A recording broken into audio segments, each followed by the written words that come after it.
This is a Dalarna University production. Why should we embrace online learning or net-based education?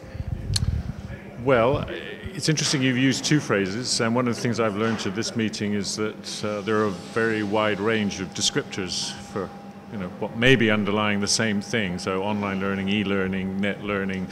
I think what we do need to do is embrace the opportunities of a certain kind of digital communication technology, but there are lots of different ways of engaging with it. And so one of the values of a meeting like this is to articulate alternatives, but it's such a pervasive, accessible medium now that it would be very strange if we weren't trying to exploit it and develop it within educational practice. So we must do that. Do you see any forms of education where online learning is better than education in classrooms, and vice versa?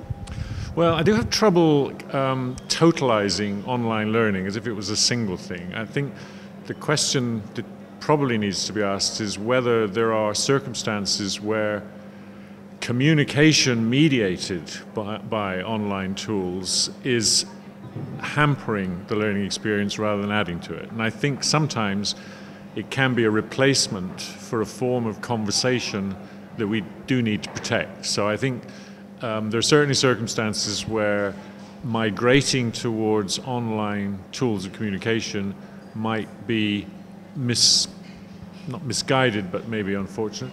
There are other cases where doing so is really valuable because the people involved don't have the same opportunity for traditional forms of conversation and communication. So I think it is a mixed blessing, and for some communities it'll work well, and for others it may be less advised. What kind of communities would that be that can benefit from this type of education? Well, the most obvious ones are those for whom engagement with sustained full-time education is not practical.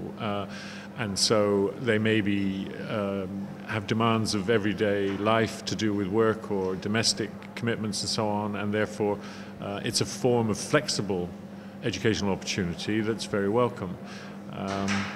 So that's an issue, and I think there may also be, on a more global scale, there may be places in the world where the opportunity to congregate for traditional forms of educational exchange is just impractical for geographical reasons.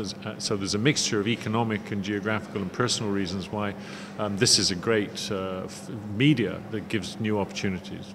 Have you seen any signs of where students are more effective from a distance alone or in a group with others? Well, I think one of the things we don't notice about new media is that it does provide a very rich focal point for people who are together and want to have a conversation about their interests and their work. And so I think as a resource for collaborating, this media is very powerful. And I guess that happens in two ways. One is the way I'm just describing. It's something that sits between us at a time we want to have an exploratory conversation, and it's a rich focal point for doing that.